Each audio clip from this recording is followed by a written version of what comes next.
कर्मचारी संघ अभिनंदन समारोह का आयोजन हुआ है। मुख्यमंत्री डॉक्टर मोहन यादव ने शिरकत की है। संबोधित कर रहे हैं, सुनिए। के बलबूते पर हमारी सरकार अपने सारे निर्णयों को नीचे क्रियान्वित करा पाई। मैं इस नाते से भी आपको बधाई देना चाहूँगा कि जैसे हमको मालूम है भगवान राम की विजय तो हुई, लेकिन नल नील की विदा नहीं हुई। उनने जब तक मार्ग नहीं बनाया तब तक भगवान राम भी पार नहीं पाए। ये और जब अच्छा संकल्प हो तो पत्थर भी तिर जाता है, ये भी मुझे मालूम है।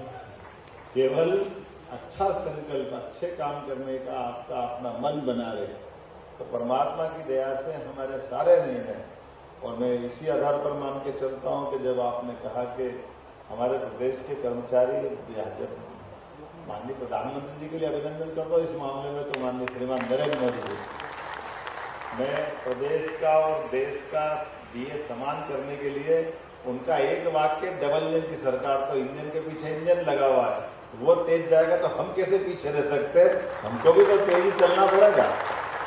डबल इंजन का मतलब एक साथ ही तो है। इसलिए वो सारे जिन अंतरों के माध्यम से जबरदस्ती से कुछ चीजों में अटकाना लटकाना, मैं समझता हूँ कि ये उचित नहीं था।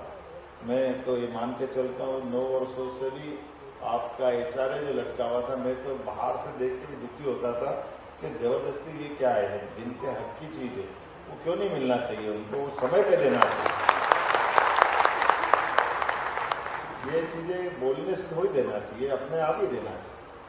मैं इस मामले में थोड़ा भाग्यशाली भी हूँ कि आप लोगों को ज्ञापन देने नहीं आना पड़ा, मेरे परिवार ही बढ़ा दिया। और केवल ये नहीं, हमको मालूम है कि अभी महंगाई भत्ता और भी सारी बातें, जैसे उदाहरण के लिए आपने गौर नहीं करा, ये सारी बातें बोले लेकिन स्थानांतरण नीति के नहीं बोले, ट्रांसफर नीति। मैंने उस बारे में भी यही ध्यान रखा कि स्थानांतरण करेंगे, लेकिन करेंगे कब? जब हमारा उनका सबका एक समय आता है, जब बच्चों की छुट्टियां हो जाए, हम थोड़ा सुविधा से आने जाने की व्यवस्था बना लें। तो इसीलिए गर्मी की छुट्टी का बराबर इंतजार करा, भले ही जो भी सहन करना पड़ा, नए नए मुखिया को कितना सहन करना पड़ता आप सब जानते ही, लेकिन हमने कहा कि ये समय आएगा जरूर कर देंगे। तो बिना किए आपके बीच में 1 महीने का समय देकर करने कराने वाले दोनों को, और उसमें भी हमने सुविधा यही दी, पति पत्नी दूर दूर रहे तो क्यों रहना चाहिए, वो कोशिश करें कि एक साथ आ जाए। हमारे लिए ये ज़्यादा जरूरी है कि इन छोटी छोटी बातों का अच्छे से विचार करें। कई बार इसका गलत अर्थ निकाले जिनको निकालना।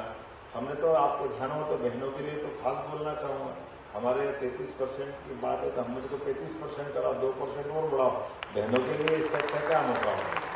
सभी क्षेत्रों में समान रूप से बढ़ने के लिए मौका देना, यही तो अपने लिए समझने वाली बात होना चाहिए। इसलिए आज के इस अवसर पर मैं तो ये मान के चलता हूँ कि आपने अभिनंदन जरूर करा है, लेकिन मैं अपने परिवार में मान के चलता हूँ कि ये अभिनंदन केवल हमारे अच्छे संकल्प का अभिनंदन है, जिस आधार पर हम और आप अलग अलग नहीं, इन व्यवस्थाओं के हिस्से हैं, जिसके कारण से हम सरकार में बैठे। जब मैं आपसे बात कर रहा हूँ तो उम्मीद करता हूँ कि हमारे लिए जो 2023 में हमने संकल्प पत्र में कहा था, अक्षरशः उसको उतारने का प्रयास करेंगे नीचे तक, इसमें कोई संदेह नहीं। अभी ये बताओ, मैं आपका मजदूर संघ के तो काम कर रहा हूँ, आम के आम गुटली के दाम, इधर उद्योग धंधे लगेंगे, इधर अपना संगठन बढ़ जाएगा, और क्या चाहिए? यही तो है। हमारे लोगों को रोजगार भी मिलेगा, काम भी मिलेंगे। रोजगार का मतलब केवल सरकारी नौकरी नहीं है, जो बार बार हम बोलते हैं, लेकिन सरकारी नौकरी के जो पद है वो भी सारे भरे जाना चाहिए, उनको भी खाली नहीं रखना, ये भी तो हमारा काम है। इसलिए आते ही सारे प्रकार के पदों को भरने का अभियान चला है, और अभी बचे कुछ उसके और पार्ट करते जा रहे हैं। भर्ती करने में भी जो कठिनाई आ रही है, जैसे पुलिस विभाग की भर्ती, अब हमने पुलिस विभाग की भी लगभग जितनी पद थे वो तो भरे ही भरे, और नए भी मंजूर कर दिए। आपको ध्यान में होगा हमारे यहाँ पुलिस बैंड, ये कई सारी चीजें तो मैं आपसे पास, मेरा तो आपसे भी दो हाथ करना है, क्योंकि क्या है कि कभी कभी आप ही भूल जाते हो कि आपका कोई अपना थोड़ा नुकसान होगा, नुकसान इस आते थे, जैसे मजाक कर रहा हूँ, बुरा मत मानना, कि जैसे उदाहरण के लिए आजादी के पहले से हर जिले के अंदर पुलिस बैंड अपने थे। अब पुलिस बैंड के पद धीरे धीरे करके सरकार की, किसी की सरकार रही, 55 साल तो किसी और की रही, 25 साल हमारी रही, लेकिन उसके पहले से आजादी के पहले के जो पुलिस बैंड के पद अपने आप ही खत्म होते चले, वो पद के साथ चले गए। तो ऐसे चीजों में हमने कहा ये पुलिस की अगर भर्ती होती है, पुलिस की ड्रिल होती है, पुलिस के लिए 26 जनवरी 15 अगस्त का हमारे लिए उससे अच्छा गौरव का क्या दिवस है? वो तो होली दिवाली है हमारे लिए। तो वहाँ की गरिमा हमारे उस अनुपात में होना चाहिए कि बोले अपनी जब मैं होली दिवाली की बात कर रहा हूँ तो वो तो उसका आनंद भी वैसे ही आना चाहिए। इसलिए हमने 55 जिलों के अंदर ही सभी दूर पुलिस बैंड की मंजूरी दी। और केवल उतना ही नहीं, बाकी भी सारे पदों को लेकर जहां जहां नए जिले बन गए, अब जिले बन गए तो जिले के लिए पद देने ही पड़ेगा, देना चाहिए भी, क्यों नहीं देना चाहिए, देना पड़ेगा। और ऐसे एक एक करके सारे चीजों को लगातार इस व्यवस्था को चलाते चलाते मुझे इस बात का ध्यान में है, जैसे एक दो चीज और हम करने वाले हैं। मैं शिक्षा मंत्री था, मुझे बड़ा अटपटा लगता था कि शिक्षा मंत्री के नाते से पीएससी, केवल ये थोड़ा अटपटा लगा कि जो हमारे विरोधी दल के लोगों को, कि उनके समय कभी भी कोई शिक्षा मंत्री ने पीएससी कराई नहीं। पीएससी करोगे नहीं तो भर्ती कब होगी? इसके परिणाम क्या निकला? विक्रम वर्मा जी ने कराई थी, उनके समय भर्ती हुई, बाद में अपने जयमान सिंह जी पौड़िया जी के समय हुई थी, फिर हमने कराई थी। फिर हमने कहा ये पीएससी कराने वाला कोई आए और नहीं करे तो उसी बीच बहुत सारे पद खाली होते जाते हैं, कॉलेज तो बच्चे रोज पढ़ते हैं, तो ऐसा क्यों होना चाहिए?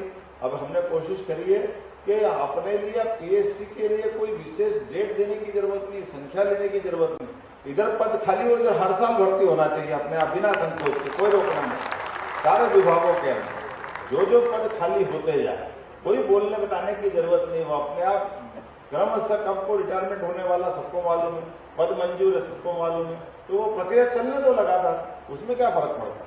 ये इसमें कोई बड़ी बात नहीं, ये करना ही चाहिए लगातार। इसलिए बल्कि और आगे बढ़कर हम तो और सोच रहे हैं, भगवान चाहेगा तो जल्दी इसके रिजल्ट आए। एक निर्णय ये कर रहे हैं कि आप एक बार में एक एग्जाम करा लें, जैसे यूपीएससी की एग्जाम होती है, यूपीएससी में जो ज्यादा नंबर है तो वो आईएएस में चले जाएगा, जो थोड़े कम नंबर है वो आईपीएस हो जाएगा, और थोड़े कम है तो वो फॉरेस्ट में चला जाएगा, और थोड़े कम है तो रेल में चला जाएगा। आप कर लो ना चयन एक बार, आप फिर उनको जैसी जैसी लगती जरूरत पड़ती है वहां भेजते चले जाओ, तो अनावश्यक रूप से क्यों लटकाने का मामला? ये होना चाहिए कि नहीं? सारे पदों पे सभी प्रकार के लोग मिल जाएंगे, लेकिन बिना बात के लटकाना, ये तो बात समझ में नहीं है। तो ये अपनी व्यवस्थाओं को अगर सुचारू रूप से संचालित करना तो ऐसे निर्णय करना ही पड़ेगा। फिर हमने कहा कई जगह जैसे मान लो महाविद्यालय है, अब महाविद्यालय मान लो डिडोरी में है, मंडला, बालाघाट, झाबुआ, कई बार हमारे आदिवासी अंचल में, अब आप कह रहे हो वहां जाना चाहिए जाना चाहिए जाना चाहिए, जाए तो बेचारा रहेगा कहाँ? मकान ही नहीं, तो मकान नहीं होने से कॉलेज बिल्डिंग बना देते हैं, बड़ी अच्छी भव्य बिल्डिंग बनेगी, लेकिन पहले सिविलाइज जैसी मकानों की भी तो उपलब्धता थी। तो हम जिनको भेजना चाहते अगर कठिनाई है तो सरकारी आवास भी बना के रखे ताकि वो अपने बाल बच्चों के साथ चले जाए, उसमें भी कोई गलत नहीं। हमको अपनी उनकी सहूलियत भी तो देखना पड़ेगी, उनकी चीजों को भी देखना पड़ेगी। और अब हम तो उस कठिनाई से बाहर ला रहे हैं, लेकिन थोड़ा सावधानी के साथ ला रहे हैं। अभी हमारे लिए आवागमन के लिए राज्य परिवहन का ये बड़ा अभाव था कि नहीं था?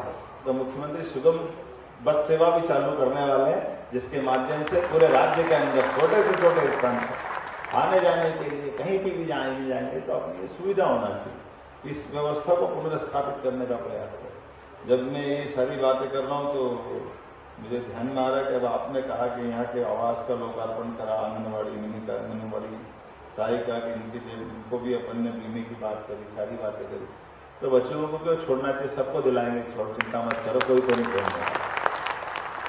जब मुख्यमंत्री को मालूम है कि प्रधानमंत्री 5 लाख तक का बीमा सारे समाज के लिए रख रहे हैं और 70 साल के ऊपर वाले तो सारे ले लिए, तो इसमें से हमारे कर्मचारी अधिकारी को छूटना चाहिए, तो उनके लिए भी चिंता करना चाहिए। इसलिए हमने निर्णय किया कि भाई आपके इसमें तो आएगा, गलत क्या है? तो बीमे के माध्यम से अगर जिंदगी श्योर होती है, उनकी बात बहुत सारी बातों में जीवन में आगे एक आश्वस्ति लगती है, तो उसमें कोई तकलीफ नहीं होना चाहिए। मैं मान के चलता हूँ कि आज जब हमारे कर्मचारी खुशहाल और संतुष्ट होंगे तो सरकार हमारी निश्चित रूप से आगे बढ़ेगी। मैं मान के एक और आपसे ये सोच करके बात कर रहा हूँ कि अभी भी कुछ चीज़ें बची है, एक बार आपके साथ बैठ करके और आप बताते जाएंगे, लेकिन ये जरूर है कि आपसे निवेदन करना चाहूँगा, थोड़ा आप मदद करना। हमने अपने रोजगार दिलाने के उद्योग धंधों का भी अभियान चलाया, क्योंकि ये मान के चलो कि 9 करोड़ की आबादी मध्य प्रदेश की है। सारे सरकारी पद मिला लो तो 10 लाख भी नहीं होते सारे पद, तो बाकी बड़े सारे पैमाने पे लोग क्या करेंगे? तो वो अपने अपने अलग अलग काम धंधे रोजगार सब प्रकार की व्यवस्था से जुड़े, लेकिन उनके साथ में भी निश्चितता हो, उनकी भी मदद हो जाए, उनका भी शोषण नहीं हो। इसलिए जैसे दूध संघ के मामले में हम दूध उत्पादन में आगे बढ़ रहे हैं, क्योंकि दूध उत्पादन में मध्य प्रदेश का हिस्सा देश में तीसरे नंबर पे, और 9% दूध हम अभी उत्पादित कर रहे हैं। इसको ले जाके 20% तक ऊपर जाने वाले हैं। ऐसे में कई सारे इंडस्ट्री की बात कर सकता हूँ। ये भी आपने देखा रोजगार आधारित उद्योगों के लिए पहले तो केवल कारखाने वालों को ये मदद मिलती थी कि बिजली के बिल की छूट मिल जाएगी, रजिस्ट्री की छूट मिल जाएगी, अलग अलग प्रकार के टैक्स की छूट मिल जाएगी। अब हमने कहा कि नहीं, अगर मशीनों के आधार पर जो उद्योग चलाएंगे वो तो आपने चला, उससे कोई मना नहीं, लेकिन उसमें रोजगार नहीं मिलता। लेकिन रोजगार परक उद्योग आएंगे तो प्रति लेबर 5,000 से लेकर उससे ऊपर तक की हम मदद करेंगे, वो रोजगार आधारित उद्योग लगाए हमारे राज्य में। इसलिए ये आप बड़े पैमाने पर ये उपयोग चालू कर रहे हैं। इसलिए आप अंदाज लगा लो, अकेले इसी साल जब मैं परसों अभी इंदौर में आया था होकर के, तो मैनमेड रेडीमेड गारमेंट्स और टेक्निकल टेक्सटाइल दोनों के लिए भी बड़े पैमाने पर लोग आए, पूरे देश से लोग आ रहे हैं। अकेले आपके गोकुल दास यहाँ जो इंडस्ट्री चल रही रेडीमेड गारमेंट्स की, या बेस्ट इंटरप्राइजेस उज्जैन में चल रही, इंदौर में चल रही, प्रतिभा सिंटेक्स चल रही, हमारा बदनाव और धार जिले के अंदर इसी के पास में ही लगभग 3 लाख लोगों को रोजगार मिलेगा। हम हमारे रेडीमेड गारमेंट्स में हमारा ये बहुत जल्दी इसका भी हम भूमि पूजन कराने वाले प्रधानमंत्री के माध्यम। और ऐसा एक नहीं, प्रदेश भर में।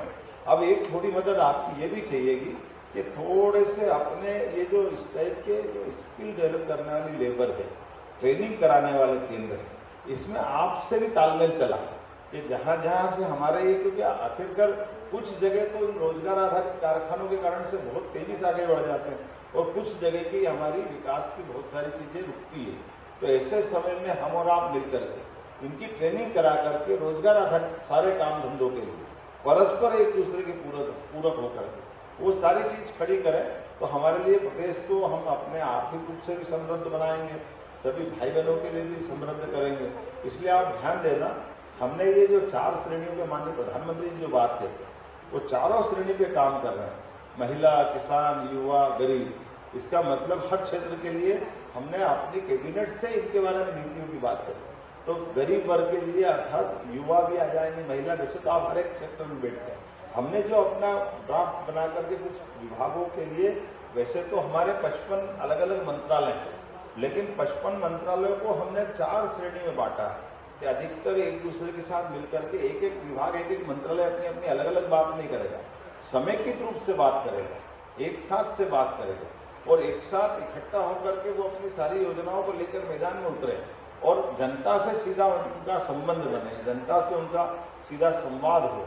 इस नाते से अलग अलग विभागों के, जैसे हमने पहले अपने रीजनल संभाग स्तर की जो इंडस्ट्री कॉन्क्लेव कराई थी, उसके बाद अब हमने क्रम चालू करा अलग अलग सेक्टर, क्योंकि अलग अलग सेक्टर में रोजगार भी है, विकास की संभावना भी है।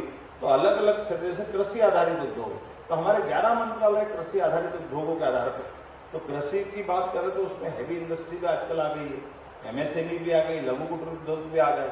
ऐसे सब प्रकार के साथ साथ स्वयं सहायता समूह भी बड़े बड़े हो गए, इसमें भी कोई अंतर नहीं है। तो इनके साथ जोड़ करके इनके लिए क्या क्या हो सकता है और उनके भी मेले लगा करके समाज के सामने लाएं। जैसे कृषि आधारित उद्योग के लिए हमने अभी सीतामऊ, मंदसौर जिले के छोटे स्थान पर भी लगाया, लेकिन इतना जबरदस्त आनंद आया कि बड़े पैमाने पर लोग वहाँ मौजूद थे। और अब हम लगा रहे हैं 26 तारीख से 26, 27, 28 3 दिन का अपने नरसिंहपुर में, जिसमें हमारा ये पूरा महाकौशल का क्षेत्र कवर करना चाह रहे हैं। इसके बाद में फिर हम सतना जाएंगे, अगले बरसात बाद मुरैना, और एक बहुत बड़ा प्रदेश का जैसे GIS करी थी हमने उद्योग आधारित, ऐसी कृषि आधारित पूरे देश और दुनिया के लोगों को बुला करके भोपाल के पास सीहोर में कराएंगे, ताकि कृषि आधारित उद्योग जितने धंधे आए, जितने काम वाले आए, उन सबके संभावनाओं पर हम काम करेंगे। तो दोनों तरह के लोग, जैसे हमारे यहाँ लेबर से संबंधित लोगों को लिए भी लेबर के काम करेंगे, लेकिन नव उद्यमी बनना चाहते हैं अपने में से, जो थोड़ा संवेदनशीलता रखते हैं, परिवार बढ़ गया, कई लोगों को काम धंधे करना, तो मजदूर संघ के सदस्य भले ही है, लेकिन उनको सामने की सीट पे बिठाकर भी बुलाएंगे तो तकलीफ नहीं ना। अपनी पीढ़ियां बढ़ रही तो अपना प्रदेश आगे बढ़ाना तो सब तरह से लेकर चलना पड़ेगा, केवल एक तरफ की बात नहीं रही। तो दोनों तरह से रोजगार आधारित उद्योगों में हमारे लोग भी जुड़ करके काम खड़े करें, कोऑपरेटिव भी जुड़े, कोऑपरेटिव से भी बड़ा कर सकते हैं। और इसी प्रकार से और भी सारी बातों के लिए कुछ और काम बचे होंगे, मैं समझ सकता हूँ आने वाले समय में। जून के महीने में जो आपने कहा कि एक बार अपन और बैठे साथ में, जिसमें भारतीय मजदूर संघ और श्रम विभाग के, क्योंकि मैंने जो लेबर की बात कही वो इसीलिए कि कई सारी इंडस्ट्रियां आगे आज अपने पास अभी संभावना बहुत जबरदस्त बनी है। बांग्लादेश और वैश्विक परिदृश्य में अभी भारत की तरफ लोग देख रहे हैं, लेकिन कभी कभी हमारे तरफ वो जो रोजगार वाले उद्योग को चलाने में उसकी जो थोड़े दिन की जो उसकी एक बार पौधा जड़ पकड़ लेगा तो फिर फल भी देगा ना, फूल भी देगा, सब बढ़िया करेगा।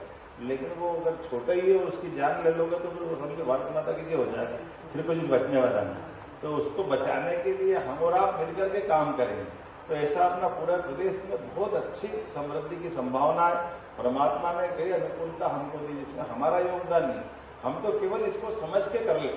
जैसे आज मुझे इस बात को कहने में कोई संकोच नहीं, आपको धन्यवाद भी दूंगा।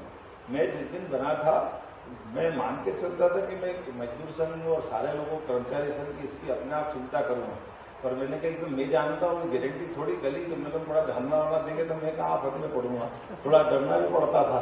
लेकिन बिना के काम करते जाओ तो परस्पर विश्वास भी बनता है, ये बनाना चाहिए।